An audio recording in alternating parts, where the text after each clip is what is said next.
The parking lot should have been my first clue. You don't need valet for a casual dinner. I sat in my car for a moment, watching women in heels step carefully over gravel and men adjusting jackets like they were late to something formal. I checked the text from my mom again. Just dinner, don't dress up, family onlys. When I walked inside, music hit first, bass, heavy, professional, then the lights. Then the banner stretching across the back wall in metallic letters. Your press by shower. There were at least 90 people. A photographer moved through the crowd. A dessert table ran the length of the room. A DJ stood behind a rented booth with uplighting that probably cost more than my first apartment. My sister squealed when she saw me. You made it? She shouted over the music, hugging me like I'd just flown in from overseas. I scanned the room again, recalibrating. This wasn't thrown together. This was booked. Deposits paid. Contracts signed. I felt my phone buzz in my hand. A notification from my banking app. Unusual activity detected. I stepped away from the crowd and opened it. A 10-200.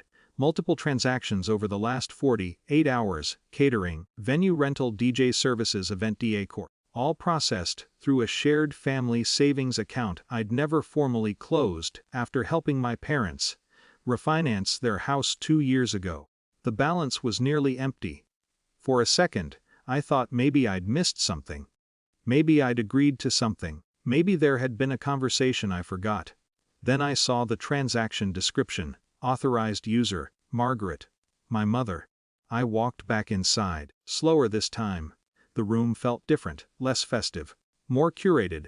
I found her near the gift table, laughing with an aunt.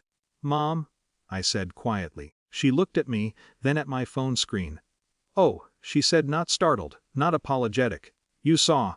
We used your bonus," she added with a small smirk, like she'd just told me they borrowed my car. "It's for family. Don't be selfish." There it was. Not even a debate, a framing. I waited for her to soften. To add, "If we were going to tell you or we'll pay you back." Nothing. Around us, guests clinked glasses. Someone called for a group photo. I felt something strange, not anger. Not yet, clarity. I nodded once. "Okay," I said. She smiled, satisfied, and turned back to her conversation. The rest of the evening moved like I was underwater. People thanked me for being so generous. A vendor shook my hand and said, "Your mom said you insisted on going all out." I didn't correct him. I left early. That night my apartment was quiet in a way that felt surgical. I sat at my kitchen table and opened my laptop. First, I logged into the bank portal. Removed every authorized user from every account. Then I called the fraud department.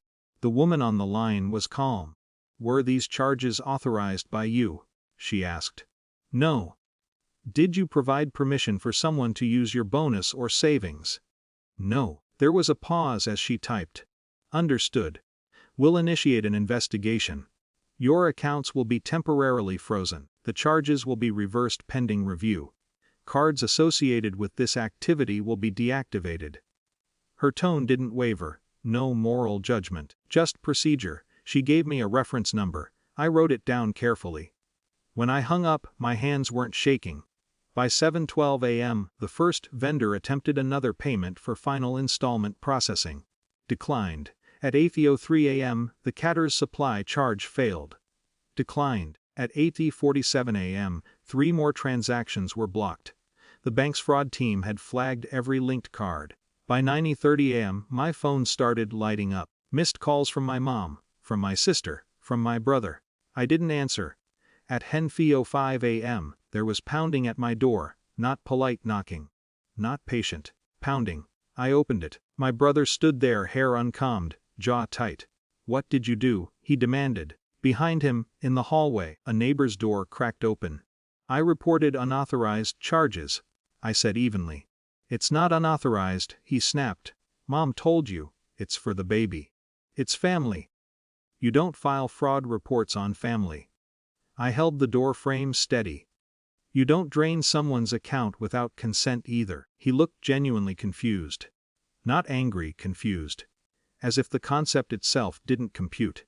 "They already declined the florist this morning," he said. The venue's threatening penalties. You just froze everything. Yes. He ran a hand through his hair. You embarrassed us. The word hung there, embarrassed, not we took your money. Not we crossed a line, embarrassed. I protected my finances, I said. The bank is investigating, that's between them and whoever used the account. I didn't slam the door. I closed it carefully. Over the next week, I heard updates through extended relatives. The shower vendors demanded alternate payment methods. Some services were reduced retroactively. The event photos were edited and posted as if nothing had happened. But something had. My mom left a voicemail eventually. You could have handled this privately, she said. Now it looks like we stole from you. I didn't respond, because that was the first accurate sentence she'd spoken about it. There was no dramatic family meeting. No apology tour, just distance. I opened new accounts at a different bank. Changed passwords. Moved my savings into instruments no one else could access. I expected to feel triumphant. I didn't. What I felt was separate. For years, I'd mistaken access for closeness, shared accounts for trust, sacrifice for belonging. The breaking point wasn't the 10th 200. It was the smirk. The assumption that my money was communal, but my consent was optional. The family group chat slowed, then went quiet. My brother texted once more, weeks later. You really chose money over us. I stared at it for a long time before typing back. No, I chose boundaries. He didn't reply. Sometimes I still wonder if there was a version of that night where I laughed it off. Let it go, absorbed the loss, and stayed comfortable inside the role they built for me. But every time I log into my accounts now, I feel something steadier than comfort. Ownership. Belonging isn't supposed to require surrender. And if it does, maybe it wasn't belonging to begin with.